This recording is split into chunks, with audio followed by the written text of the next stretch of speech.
включила. Так, ну всем привет. Смотрим внимательно. Вот станок для распечатки бипромовский.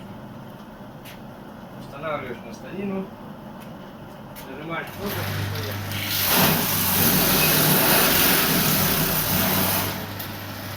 Выезжает скрытая рамка, станок отключается, смотрим с двух сторон.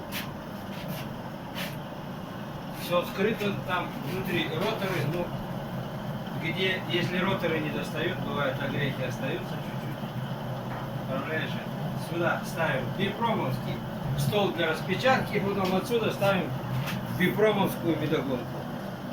Медогонка автомат, по 2 раза в обе стороны крутит сама себе режиссер. Ну и вот такое вот у меня рабочее место. Раз, два, три. Никуда не ходя, получается очень легко.